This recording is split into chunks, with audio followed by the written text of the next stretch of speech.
Não, estou a tentar ligar isto para se ouvir melhor. Ah, está aqui.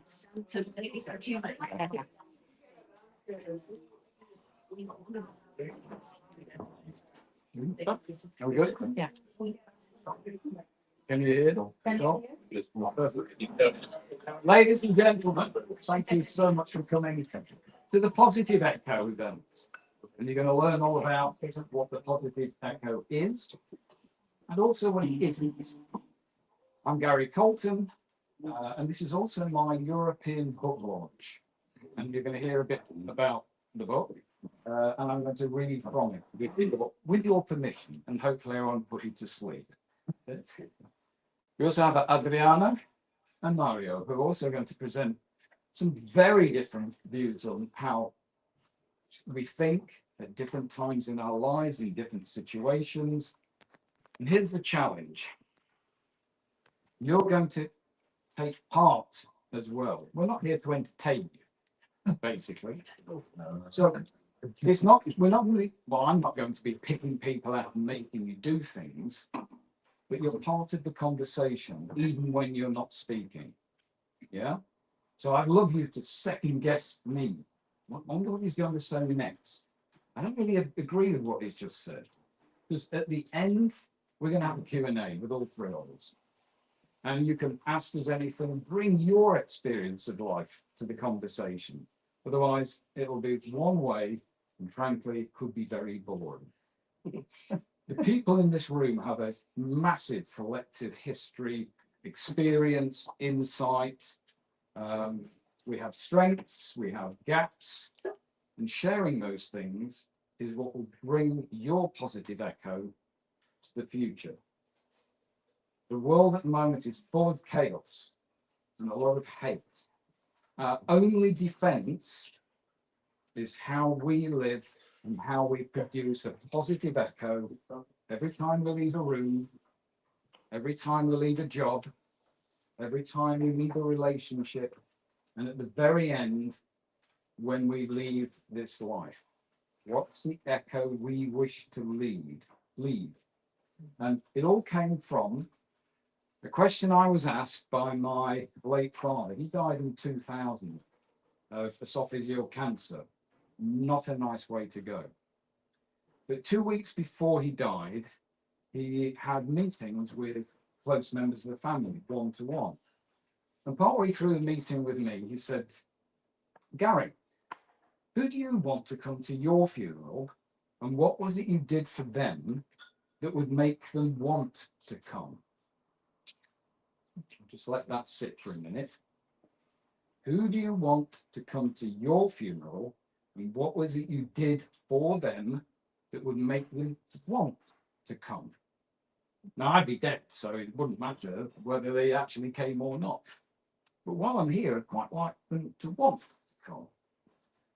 And the only way I can make them want to come is to do something. And if I force them, coerce them, threaten them, they're not going to want to come. So it's about the moment, right here, right now. That's the positive echo. And that's what we're going to talk about. So if you like to take a seat, the two of you, yeah. I'll kick off. Find somewhere to sit. So, I'd like to get to know me a little bit. I am what they call neurodivergent, but I didn't know that until 3 years ago. I always knew I thought differently because people told me. But there was no label. So I wasn't the kid that had meltdowns at school and was easy to diagnose as either ADHD or autistic. But life was never simple. So I'm going to read with your permission. Chapter 1. And you get an idea of who I am. Feedback. Positive echo. You got it. That's a Positive echo. Very good. You may all go now. 3 good checks at the door. So this is called The Weird Kid Who Won't Shut Up. And I should say, I wrote the book not to be academic. I was an academic scientist for just over 30 years, and then an executive coach. And I realized I spent most of my life doing this, telling people that it was good for them, what they needed to know. So it's written like a novel in 3 acts, and there's nothing academic in it at all. Right, so quantum light. The weird kid who won't shut up. If you ask me a question, prepare for a comprehensive answer, a very comprehensive answer. Not what you expected, but you will be better informed. At least that's what's going through my head. I'm thinking, what do they need to know to understand? How long should I go on for? Oh, and that bit's also relevant. I better add that. Don't want to miss anything out that could be useful. And so I go on and on, oblivious to the glazed expression of my questioner or their impatiently shifting feet. I get to what I feel is the end of my script. They have everything they need. This was me as a kid. Young adult, and yes, even today at 67, when I'm not paying proper attention. This is info dumping. And now I realise how exhausting it can be to be on the end of it. My older brother, Andy, described the 8-year-old me as the weird kid who didn't know when to shut up. We both discovered we were neurodivergent in our 60s. I first became aware of my inner critic, my first demon, when I was 6 or 7 years old, and back then it was formless, pre-verbal, more a sensation than a discrete entity, dealing with emotions more than words. As I grew older, he found his voice. Ignoring him wasn't an option. Looking back all these years later, I realised this demon was the collective voices of mum and dad, warning me of hazards, striving to keep me safe. Gary, be careful, that's hot. Gary, make sure you chew your food properly or you'll get a tummy ache. Gary, leave that alone, it's sharp. Benign stuff based on their unconditional love for me and concern for my safety. On the flip side, they did tell me off if I breached the house rules or if I was unkind to people.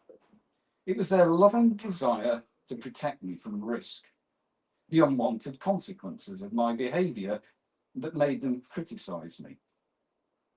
I built a growing databank of rules, risks and responsibilities, alongside a list of things I should and shouldn't do.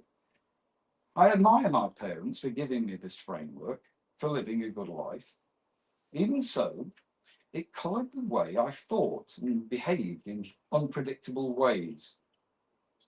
Now, I wasn't easy to parent.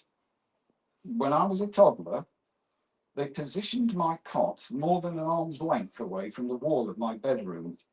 If not, I'd spend much of the night ripping the wallpaper off. It wasn't that I was a naughty child. Rather, I was full of beans and curiosity and didn't sleep much. Some of that still applies today.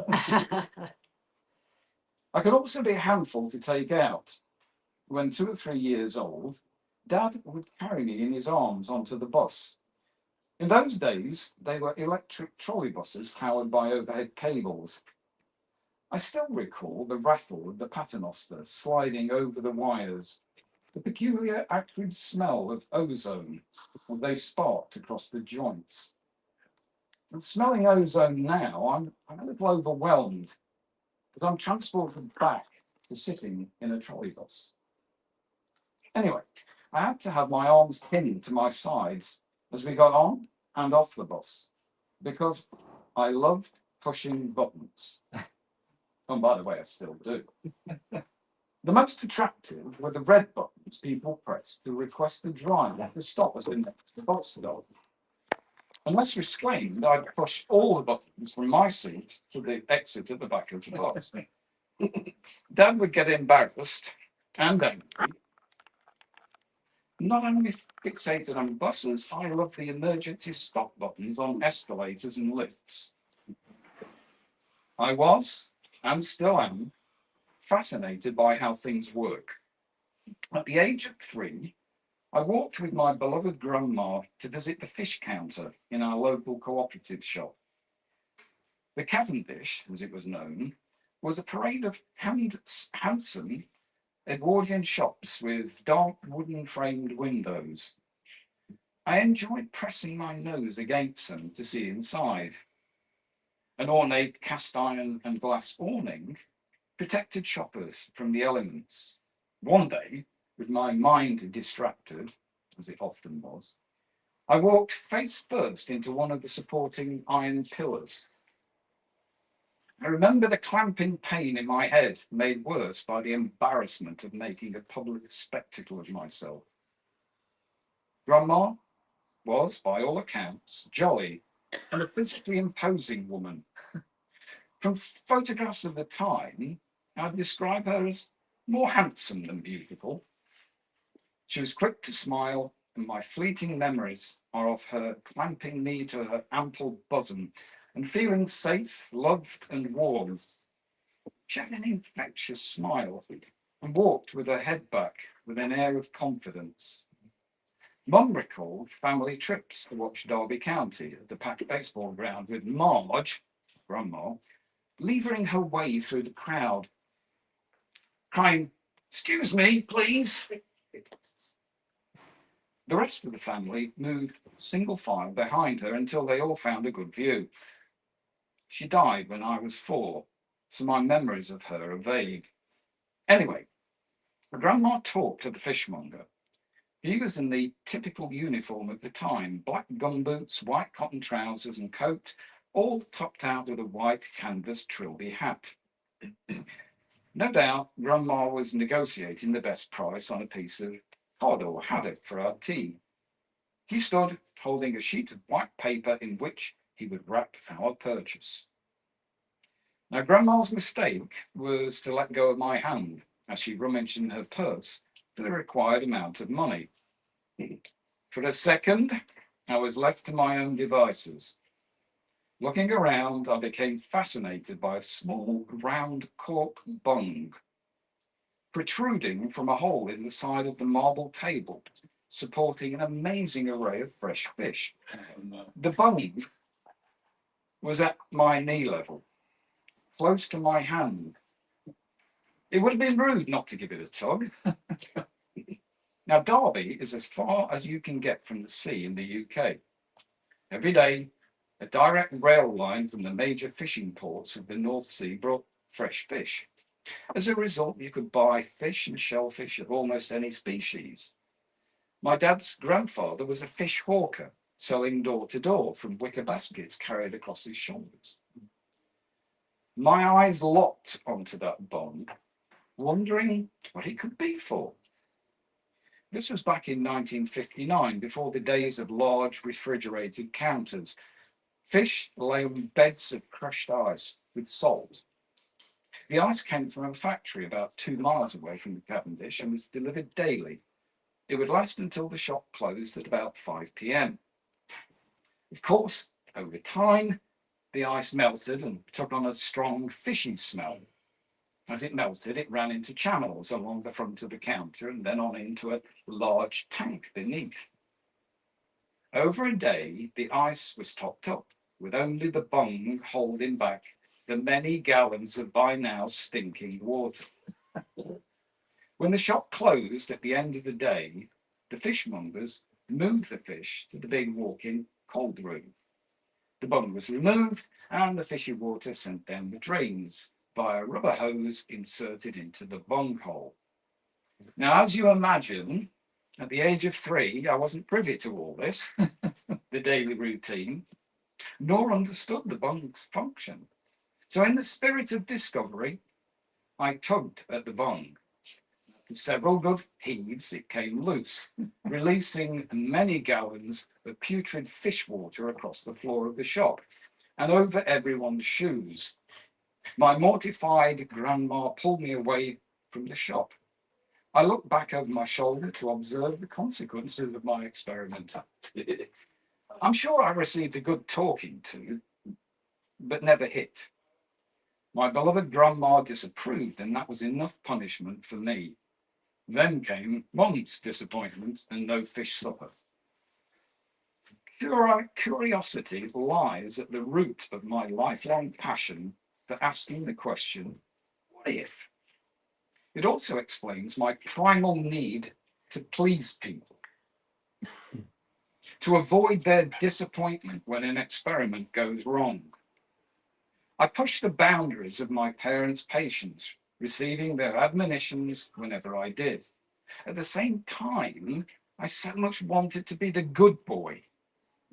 This confusion must have seeped into the deeper recesses of my brain, gelling into a single set of internal rules never to be broken. Now, before you jump to conclusions, I stress that Mum and Dad never hit me. They were patient and loving.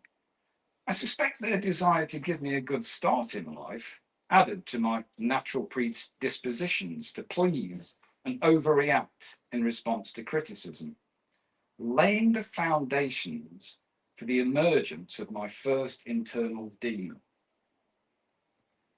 Rivalry with my older brother Andy only added to my demon's critical repertoire of spicy put-downs.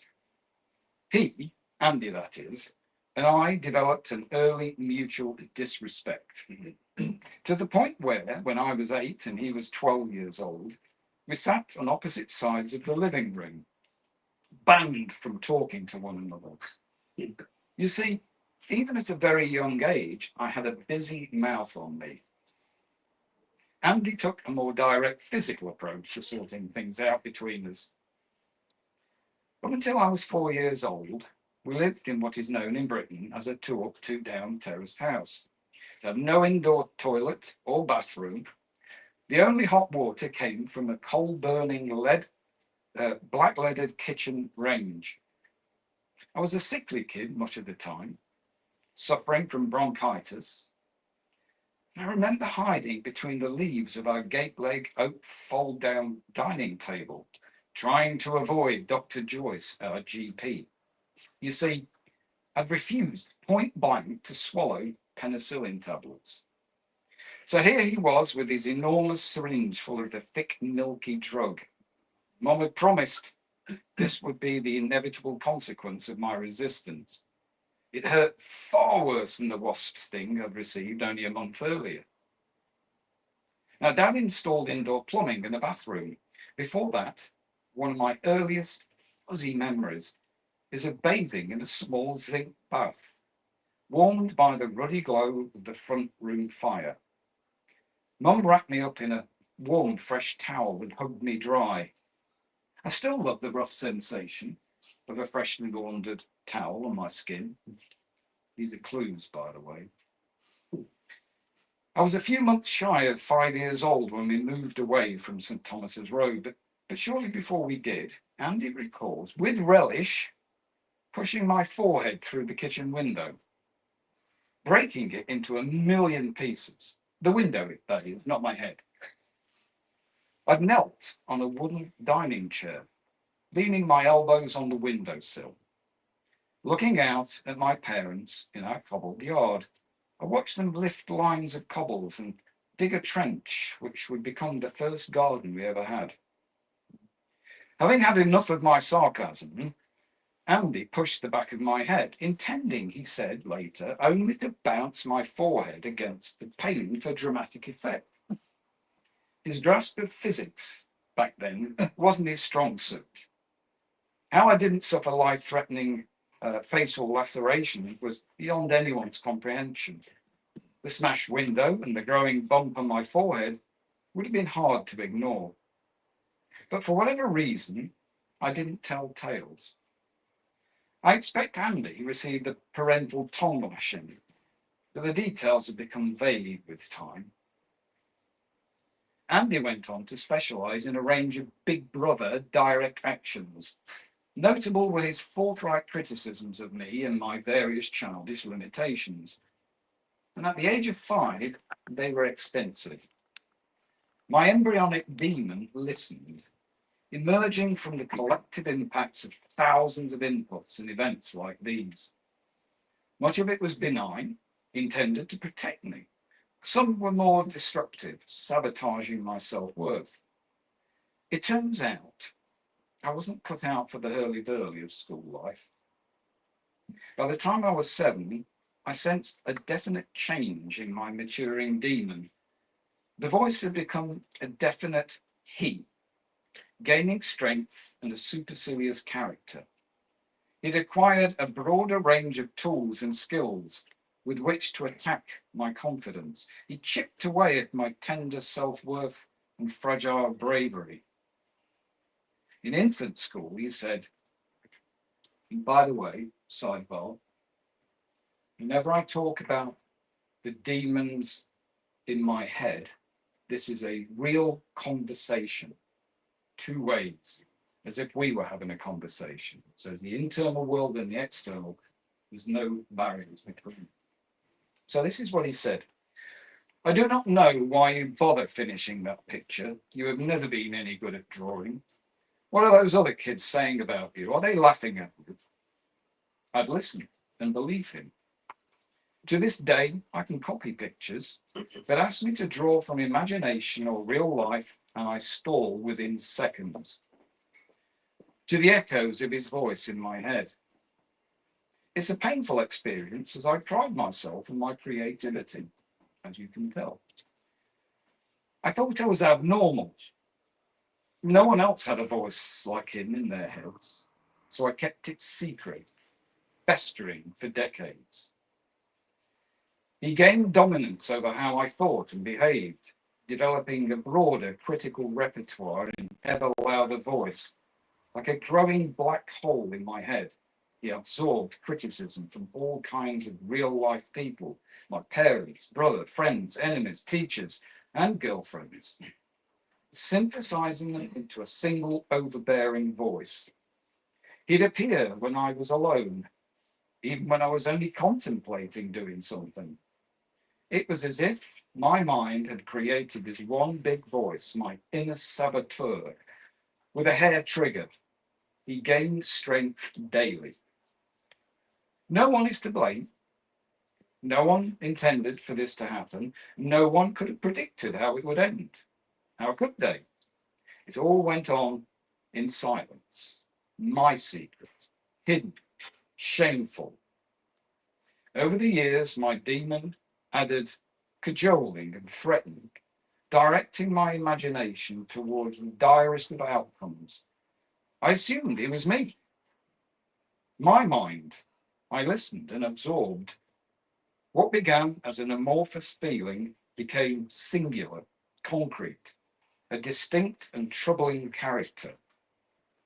I named him the Judge. He said, do not tell anyone. They will not understand.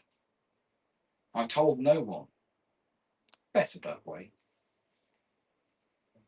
So now you know who I am.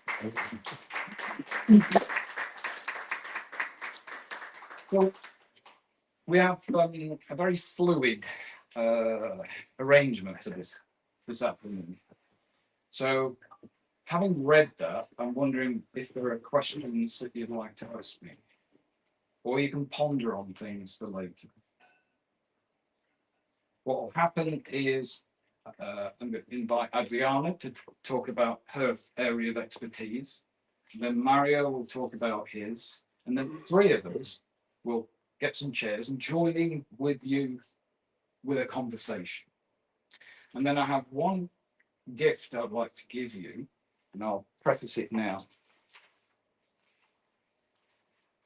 The positive echo, I've learned, comes from knowing exactly what you stand for in life. And I've done an exercise like this all over the world with 1 person in the room and 1,000 people. I'm not going to ask you to do it because it takes a while, but it goes something like this. I give them a list of core values words So there are things like their accountability, achievement, fairness, integrity, pride, and so on. Normally I'd give you 10 minutes to come up with 10 that mean the most to you in this moment. And they're all good ones, but they include head mind words, action gut words, and heart words. Now, here's the interesting thing. When I had these people in front of me, I would then take them through a 5-minute, you can call it meditation, using deep breathing exercises. Nothing unusual about that. But then as they're doing the deep breathing, I would say, please imagine you're breathing straight into your heart. You're not, but it makes you focus here. And as you do that, bring somebody who is someone who you love deeply. They could be alive, they could be dead, they could be a dog, it doesn't matter. And you feel compassion for them, and you try and get as much compassion for this person. And when we've done that for a couple of minutes, I ask them to select 10 words. Don't say anything else, but just select 10. By this time, they will have put their first 10 words into a computer program that allows me to see everyone's anonymously. It's on a screen behind me. And it's far too fast to pick out any commonality. But you can then convert the whole thing into a word cloud. That's a word cloud. You've probably seen the word clouds. I don't show the first word cloud. I wait until they pick their second 10. And then I show them 2 different word clouds. The first one has somewhere around 50 or 60 words, and there's lots of things they brought in with them from their day jobs. So there's achievement and success, lots and lots of head words, but there's almost none that are shared by more than a few people. When we look at the second exercise, after doing the breathing and the compassion, you get that. So we have trust, honesty, family, unity, passion, loyalty, courage, happiness. And usually there's love in there. So after doing all these exercises for years and years and years and years with students and people from every culture you can think of, every religion, the world is connected by 9 core values. Everyone in this room will share 9 core values. That means we're all more like each other than we are different. Doesn't matter where in the world we are. Once you've gone through that exercise and you know what you stand, your non-negotiables, working out what your positive echo is ever so easy. Because you just think compassion, love, trust, family, respect. And the rest is easy, because that's why you will give the echo. So hopefully, by the end of this afternoon, you'll be beginning to think, well, okay, do I claim that love is one of my core values? Yes. We'll go and practice it in the next week. Do you give the barista just that little bit of love? If you don't beat yourself up, but notice it. If you do, you don't get a cigar or a present, but notice that you did. And gradually, that week, you'll know how well aligned you are with your core value of love. And then you pick another one for the following week, and then another one. And you keep doing that until it becomes unconscious. So I'm going to give you one of these each and a core value sheet when you leave. And if you feel like it, I'm going for a walk in the morning. And if you're around and you want to come with me 10:30-ish, we'll go and try and do some of these visualizations. I'm not a therapist. I'm not clinically qualified. I will not be healing you.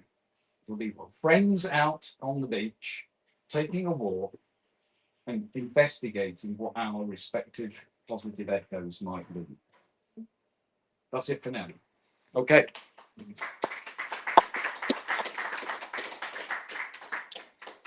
you want to go next? Yes. Yeah. Well, yes.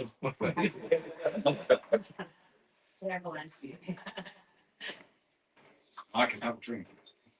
So, first of all, I must thank you all for receiving me here. And I apologize for my fragile English, probably because I do not speak English since a long time. Anyway, I must thank you very, very much for your talk because you made a self-disclosure and you brought some fresh memories that I was really astonished that you remembered your your memories since you are 3, 4, and 5. And what you explained as it was really a very deep self-disclosure. Thank you very much. I was asked to bring a talk on hypnosis and near that experience and something connected with oncology, with cancer. But I don't know, after you presented this idea to get for this research, let us say, I think I shall make it smaller and bring only some appointments, some kind of issues that you can then take for asking a question or not. So, and unfortunately, I do not have a PowerPoint that I have here in my in my mobile, but so that I can follow because I brought really very nice picture that I could show here, but someone didn't know that I had my pen, so it's a pity that you not share. But anyway, I can promise you that I shall leave the PDF of my presentation for someone that can then distribute for all of you. So let's begin with hypnosis. With a short appointment, let me see, let I do not take so much time. Okay, so a short introduction. Hypnosis, if I make a very easy definition, is the way we are before we enter our sleep or when we wake up in the morning.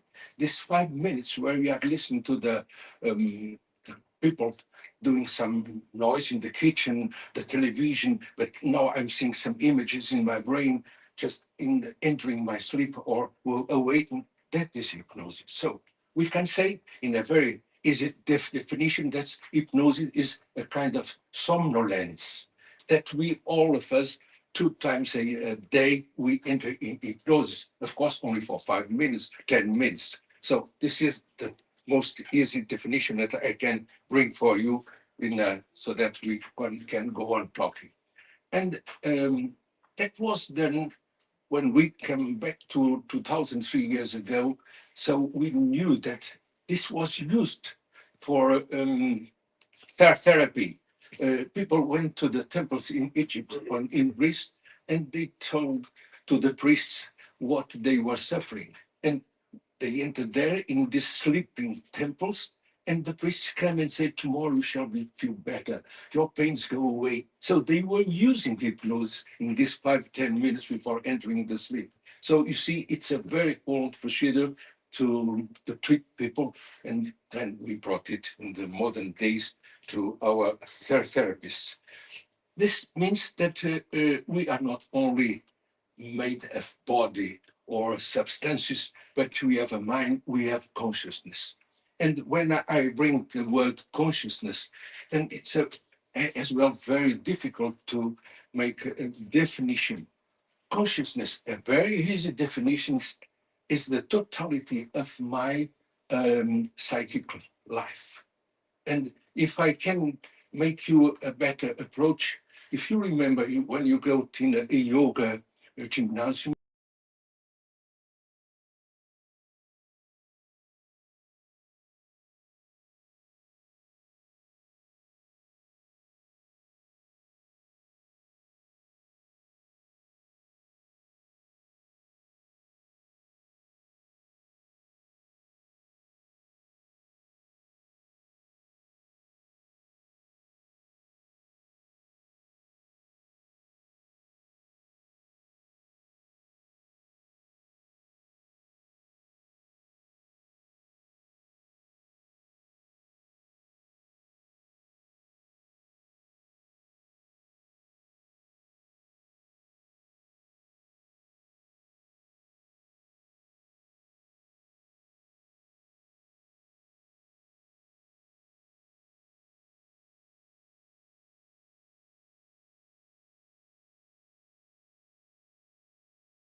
change this vigile consciousness where we are talking and listening to. So we are now in a vigile, in an ordinary consciousness.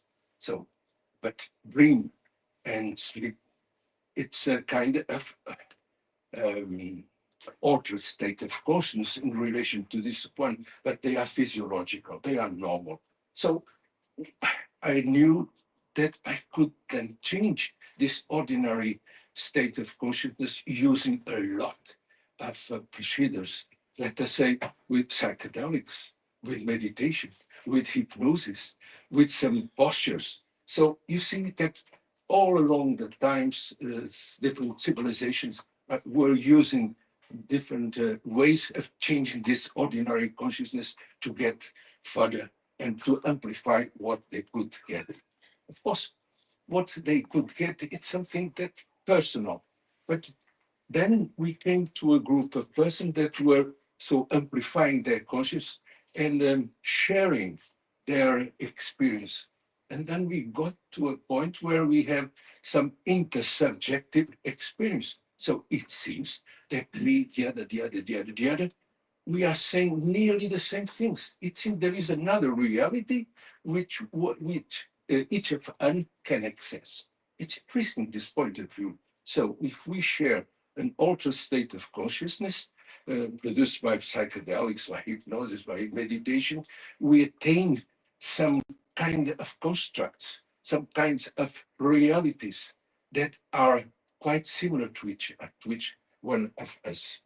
And of course, the easiest way, controlled without using plants, without using psychedelics, without using alcohol, the easiest way is meditation and hypnosis. Okay, we must learn, and we have here in Gary that he should introduce us to this deep breathing. That is the beginning of meditation. So in hypnosis, we begin as well with deep breathing. So that for relaxing is very important. And then we knew that to go in this way, we attain another realms of reality. And it begins for some kind of positive subjective realities. But as I told you before, if we are in a group and we attain some realms that are common to each one of us. And then what can we do with hypnosis concerning this altered state of consciousness and that we are still studying and do not have really a conclusion? We came to the point where some people, under some circumstances, with a cardiac arrest, and then sometimes they have not circulation during 2 minutes to 1 minute. And anyway, they were telling us different happenings, different experiences, and how was it possible that they were telling some stories that I shall tell you afterwards, and they have not circulation in their brain. And then one was wondering, is that consciousness, that complete world is not connected to our body, is something not local, that it can really attain a distance, space, and can travel. And then we began studying and making some kind of experiments. And when we brought, and we can do it, and I did it as well, under hypnosis, I could simulate a near-death experience. I could say to the people, do you want to share, to come with me with this kind of exercise? I put the people under hypnosis, and then I was simulating their own death. Of course, it was a near-death experience. And so I thought, okay, take it easy, you shall return, you shall return. Anyway, when I did it, some people told me afterwards that, why did you bring me again to life? I was dead, I felt so good. And they were worried that I did it. And for some people, I even had to shake them, to call them by their nickname, to tell them by their ear that we are waiting for you for your birthday party. because they didn't want to come. And for some people that didn't want to come from this near-death experience, I even had to use some kind of pain, as the anesthetist does, they do when they are waking the patient. So they press here in this angle, and they say, please, please come. And then they press it, and it hurts. It's really painful. So I even had to do it. And so it was so easy that to make that, I really said, okay, my voice goes with you. Imagine that you are going for a walk in a very nice day, and then suddenly something happens, and a lavine is coming, and you are under this lavine, and you feel that you are going to die. And then some felt really very warm. It's funny that when one is under the ice, one is not cold. It's burning.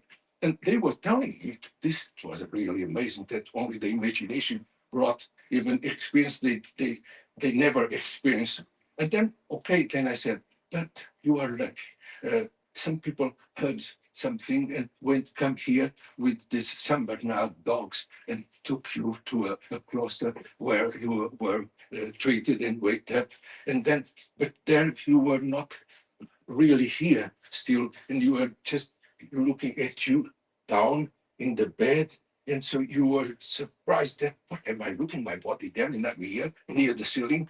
And then you felt like you were pushed by a tunnel, a dark tunnel. And in this tunnel, they knew some kind of their cats, dogs that were dead at the time, or people from the family or friends that were in the tunnel. And they talked to them telepathically. And I shall go on. And then they went through the tunnel and come to a very bright light. That this bright light was a kind of beams that were crossing them, and they felt loved without any criticism, and completely felt love. And they wanted to be there. And that's why they didn't want to come. They were not critics, they were accepted. It was an unconditional love, as they say. But then comes some religious figure, Christ, Buddha, or someone in the family that is already dead and said, you must return, it's not your time. And then they come suddenly and they enter the body and they felt pain again. And is it possible when I suggest is the word, under hypnosis, that I succeed? I succeed. About 96% of the people just experience this, even those that never heard about it. So you see the potential of hypnosis, not only for what I'm telling you about this, because it's well known that hypnosis is good for chronic pain and for treating some disease in the bowels, irritable bowel syndrome, and some other issues. But for this, that I'm talking about spirituality, and then I went further with the potential of hypnosis. People wanted to talk to their deceased ones because they were not there. They were far away from that point, and they didn't say what they wanted to say to their deceased ones. And that under hypnosis, it is as well possible. I can use another image. So I said, okay, now you are coming out of your body.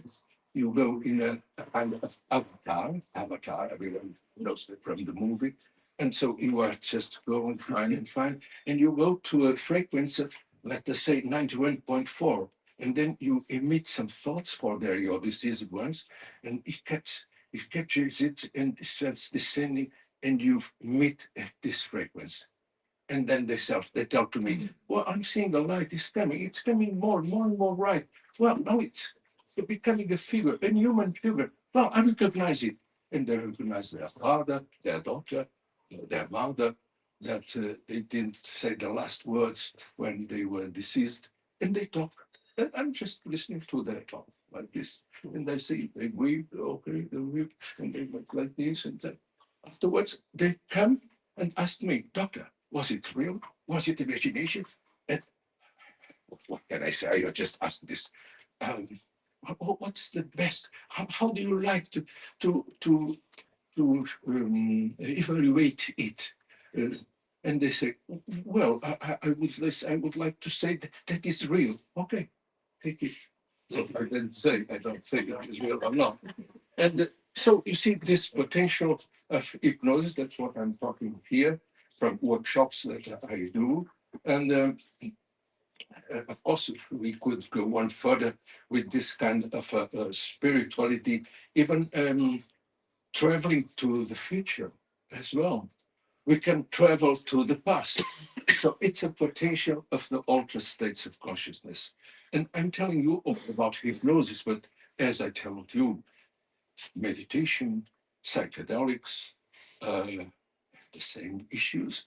We can travel, or using ayahuasca, using psilocybin. So any kind of psychedelic could bring you this kind of experience. But hypnosis is clean and is controlled from outside.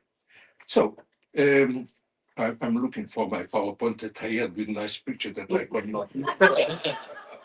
We'll imagine it. Okay.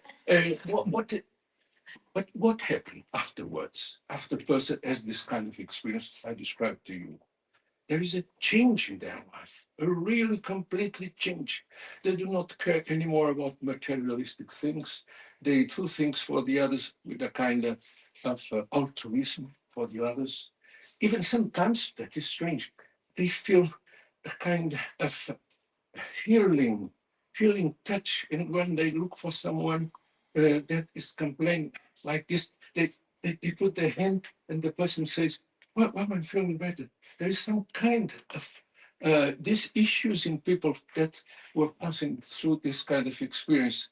And they change even their profession, they change their attitude to life, they take it easier normally. That's really very nice. What I'm telling you, it's really nothing new. There are some reports from Plato about a soldier called Air that was in the battlefield and wake up about 10 years later and he told the things I tell you. So you see at what time the things I'm telling you, they were described. And one can think, is it only from people, well, adult? No, children that never heard about it, that were in a cancer station, they tell this kind of experience. So it seems that there's some program with which we are born for different and very exquisite experience that when we are approaching, that's a kind of an engram that we all have to put out when we are in this kind of situations. And I have here a picture from a surgeon that had these problems and he never had an explanation for his colleagues. It's the map of heaven from the name is Ibn Alexander. Probably someone of you read, it's a recent book. And he himself, he was a neurosurgeon that had this experience. And then he devoted after it to spread his experience and to take people to experience this kind of experience in different workshops. And he never had more to do with neurosurgery. So it changed completely his life. So if you heard about this kind of experience. And so what is the connection with the last part I was asked to talk only shortly with cancer? People with cancer, and we heard your experience from your father, it's really terrible. Not only because of the pains, because of the situation one is feeling, but of course, because one is afraid, what is death? What is coming after death? And if we give the experience I've been telling you of near-death experience, so this fear of death vanishes. This is as well an experience that I did with some people. I can tell you that some of my friends were waiting for me and they had cancer in a terminal situation. And then they tell, Mario, can you bring me to that point where we were experiencing the workshops. And I said, okay, let's go on. And then I did the same procedure as I've been telling you. And afterwards, I didn't tell them, now return. You are on the 5th April 2025, so just return, open your eyes. And they were in a world there and here, but quite peaceful, without pain. And they could talk to their family, and then they went in peace. It was really a little change different from the workshops, and they went in peace. So to see you this potential.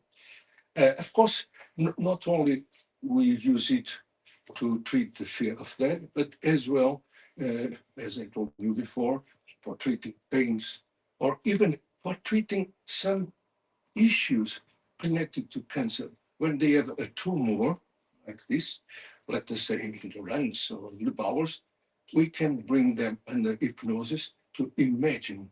Imagine that this tumor is like a potato, and then your potato is not receiving blood. And look at your potato that is shriveled. It's a shriveled potato. And we could confirm afterwards with some X-rays or magnetic resonance that really it decreases size only through imagination.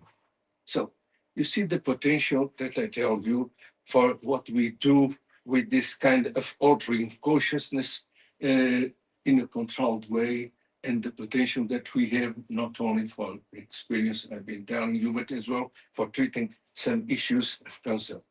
And it is really, I had here a lot of bibliography concerning this point of view, so using hypnosis. So it's not only something I'm telling you, there is a lot of journals that bring a lot of articles that are talking about this point. And what can I tell you more about this point so that I don't take it some more time? Okay, talking about 20 minutes, not bad. I control my time as usual because it's my training for giving lessons at the university. So I have my control of time. So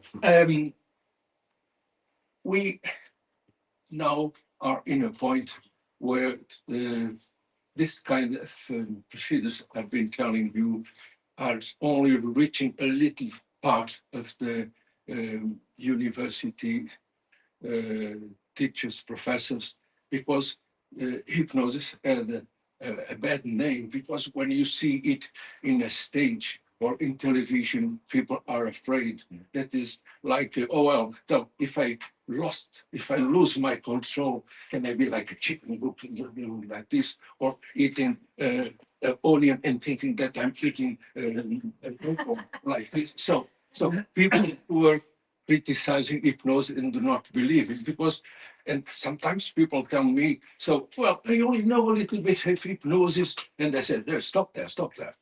That one who knows only a little bit of hypnosis, that's me, you know nothing. Because, and then they ask, but that's really the truth. They didn't study, they don't practice. What can they say? What can they say about it? So I do not enter in some kind of practical issues treating cancer because there are some rules for treating like that. I told you about the shriveled potato. There are some others for treating the cells. I can remember a friend of mine that was as well practicing hypnosis, and he was asking under hypnosis. So to your higher self, ask your higher self, what is it telling you to do with the cancer cells? Okay, no, I must get some stamp that I put. That's mine. That's mine. That's mine. So that they really and that okay, let's do it. And then it took about 3/4 of an hour making a stamp in each cell, so that is mine. That's not that the others are not mine. And so you see, and it really get better. Probably was not cured, but it felt really better, and it was really reducing a little bit the tumor. In under hypnosis, we can use imagination, and if we do not have, we ask your higher self. So we put the responsibility in the patient. So this is probably what I wanted to tell you so that we can go on talking. Thank you very much.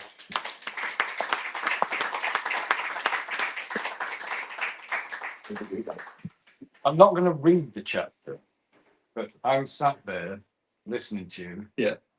With goosebumps. Oh, what? There is a chapter called Meeting the New Me. And I had a dream that I watched my own birth. Mhm. And I was floating at the ceiling. Yes, out of what experience? Watching, but I also knew I was the baby.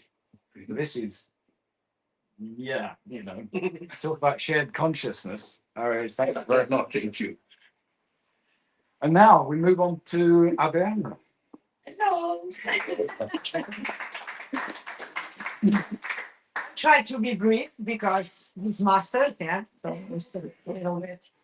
Well, I'm trying to contextualize a little bit of me because it's important in this kind of team that we are treating today. My name is Adrana. I have 52 years old. I'm a mentor, trainer, NLP practitioner, and executive coaching in this moment. But I already have lost everything 5 times in my life. I start with a lawyer. I was a lawyer. I have to abdicate this dream to help my parents. Then I went to Millennium BCP, a bank in Portugal, for 22 years old, 2 years.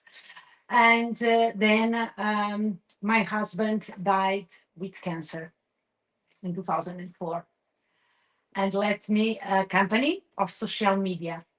And I have to study marketing with Carolina and Afonso, and with 6 and 9 years old. So the people always make part of my life. I always believe that better people give better results, and we can do a lot of things because we define us, it's us, not our circumstances of life, our past, or what people say about us.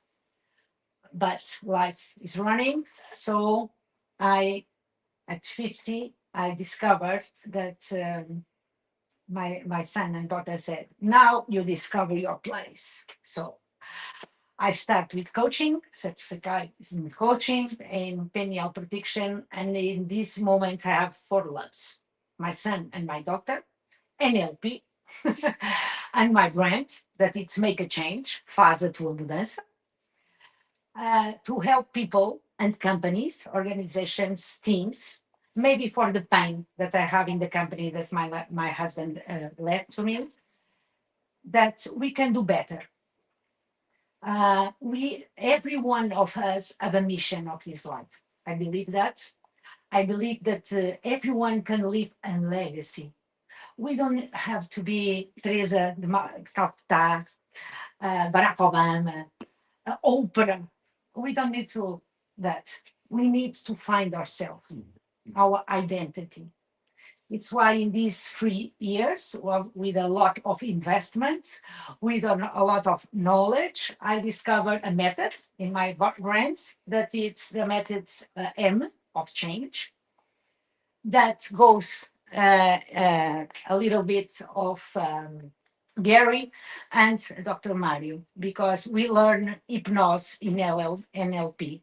And I know when my husband had the cancer, if I have the knowledge that I have today, I know that the pain and the suffer, it will be, it was different. So knowledge in our end is power. But what we do with this knowledge, it's make a difference. So I think when we have a clarity in our life, what I want, what I want, what I need, why I don't do that, and what I have to do. When I have identity, my values, who I am, in fact, how I communicate with others, how I communicate with me every day when I wake up in the morning, and the action that I do every day. 7% of our day is conscious. The rest is subconscious. We wake up every morning and we do like this to clean the teeth. It's true. You clean the teeth every day? Yeah? Yes. Yeah, I hope so.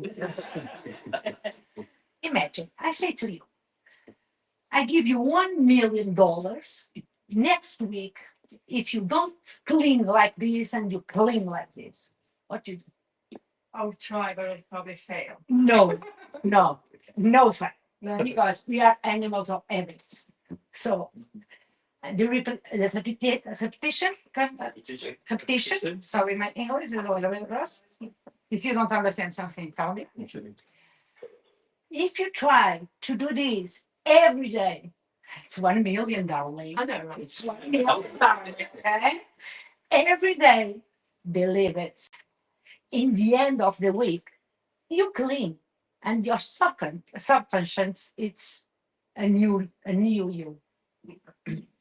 Because it's true, and I prove you that all day. My son said, "No, mother, you are crazy. You are talking to me like a kid."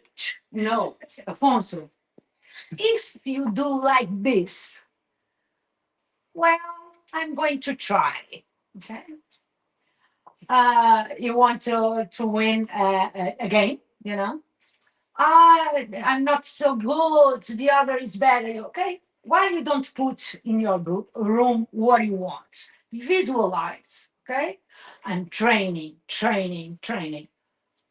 I don't have nothing to lose. I'm going to do that. Okay. Because it thinks it's, 16. Okay. Put the dream in the room, all room with papers and try. In the end of the month, I have to tell you something. I heard, yeah, 20 euros. I win. You know what? You see?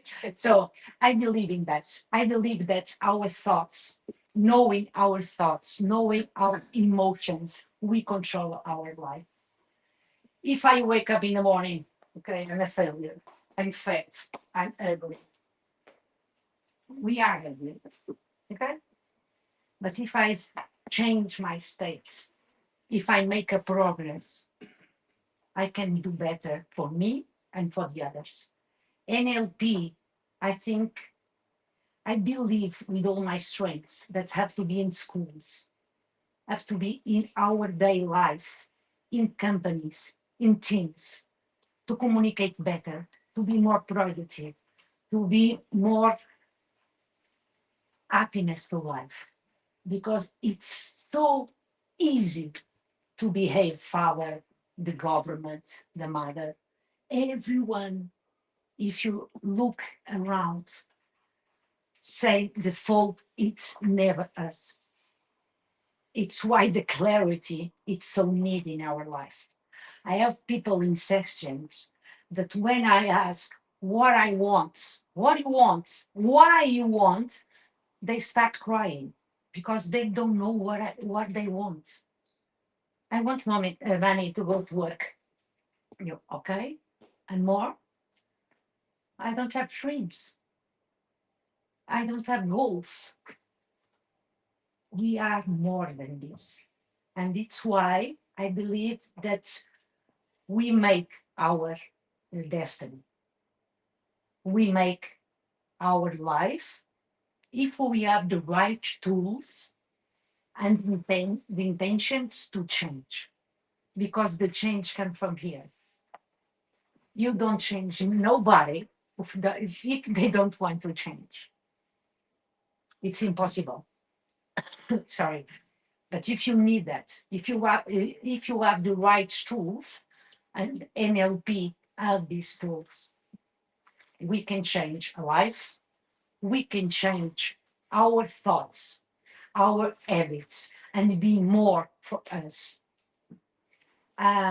My son and my daughter make a course of NLP 3 days, and he was 14 years old in the time. And he looked at me and said, "Everything is in my head." Yeah, you learned that? Yeah, nobody stops me now. Yeah, okay. And you learned something more? Yeah, mother, sorry. I'm not so good for you sometimes, you. Okay, great. So we stay better for us, for our children, for husbands, friends, colleagues at the work. It's so easy when we try to sell a product and we look to the person and we know you are more visual, you are more synesthetic, you are more auditive, and I change completely. You are auditive. Okay. Hello, how are you? If I saw if it's visual, hello, everything okay? Change, connect, rapport. Yeah, it's true what I'm saying, doctor. That's true. Yeah, doctor. Okay. Yes, it's true. I use it as well. I use it. Yeah. So why we don't have give the space to knowledge? The knowledge exists, and sometimes the results that we don't have yet in our life, it's because we don't have yet knowledge. But if we have, we can do better for us and for the others. And my branch in this moment, I'm writing a book in this moment. So next time, maybe Oh, yeah. I have these persons, wonderful persons. Because I think we have to give to others our story, because every story has a meaning. Your story has a meaning. And one word of your story can make the difference in the life of the other persons. Sometimes we are selfish. We think, oh, why? What they gonna think about me? What they gonna do about me? All my life, I heard that my brother is intelligent and I'm smart. My brother went in a college, and I was the public school, beautiful person. No, your brother is intelligent, you are smart. Okay. You're never going to be a lawyer. Okay. No way. And I smart, like Madagascar. And I finished my course, and my father, I called him and I said, I finished. What? So we are what we are, but the thoughts that we have, it's very important. And if we know to, como é que se diz, enganar, the subconscious, it's wonderful. Because what you do all day, go to Netflix. I have to go to the gym. Yes, you're gonna say this all the years. You never go, you never went. So yeah. So we have to trick him, but you don't have to know that we are tricking. It's a long way. It's a process. It's a journey, but believe it, worth it. So we are interrogating the free Yes. with echoes, with legacy, with hypnosis, with NLP.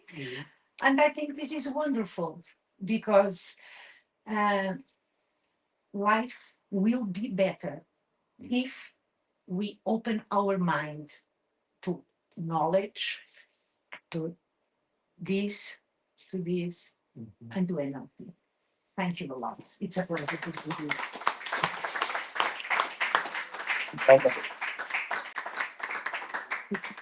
Does anybody need to stand up and have a spread? Imagine